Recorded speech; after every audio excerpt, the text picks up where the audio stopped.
लेकर अगले कुछ दिनों तक पूरे देश की निगाहें सिर्फ बिहार पर रहने वाली हैं।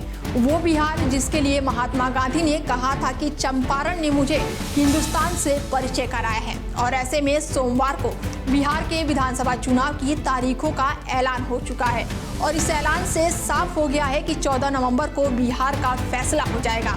और ऐसे में गौर करने वाली बात यह भी है कि बिहार में 40 साल के बाद 2 चरणों में चुनाव होने जा रहा है। उधर रामविलास पासवान के परिवार और पार्टी में 2 फाड़ होने के बाद से पहला विधानसभा चुनाव है, तो वहीं बिहार में इस बार सबसे नई पार्टी यानी कि जन सुराज पार्टी का भी पहला इम्तिहान है। और ये भी पहली बार है जब आम आदमी पार्टी सभी राज्य की सभी सीटों पर चुनाव अकेले ही लड़ेगी।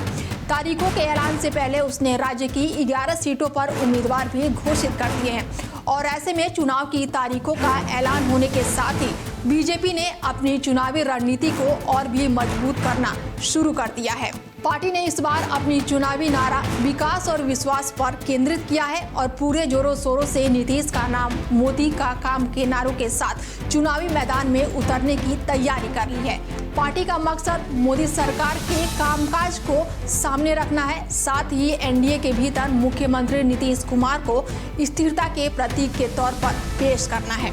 और इसी बीच चुनावी रणनीतिकार से राजनेता बने प्रशांत किशोर ने आखिरकार पुष्टि कर ही दी है कि वो आगामी बिहार विधानसभा चुनाव में खुद मैदान में उतरेंगे।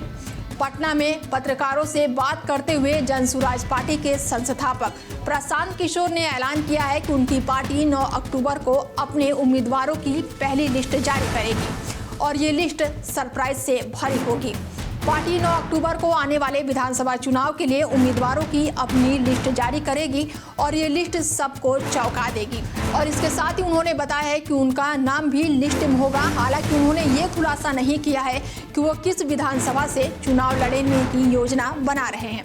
उन्होंने मुस्कुराते हुए कहा है कि आपको 9 अक्टूबर को पता चलेगा। जन सुराज प्रमुख ने दावा किया है कि इस बार नीतीश कुमार दोबारा मुख्यमंत्री नहीं बन पाएंगे। उन्होंने कहा है कि सरकार ने करोड़ों रुपए जनता में बांटे, फिर भी हर जगह नीतीश का नाम सुनाई नहीं दे रहा है। इसका मतलब साफ है कि जनता बदलाव के मूड में है। प्रशांत किशोर का ये ऐलान ऐसे समय पर आया है जब कुछ ही घंटे पहले मुख्य चुनाव आयुक्त ज्ञानेश कुमार ने घोषणा की कि बिहार विधानसभा चुनाव 2 चरणों में यानी कि 6 नवंबर और 11 नवंबर को होने का ऐलान किया गया है। वहीं वोटों की गिनती 14 नवंबर को होगी, यानी कि 14 नवंबर को ये पता चल जाएगा कि बिहार में किसकी सरकार है। फिलहाल इस खास पेशकश में मेरे साथ इतना ही। बने रहिए आप हमारे साथ और देखते रहिए डेली 24 भारत। नमस्कार।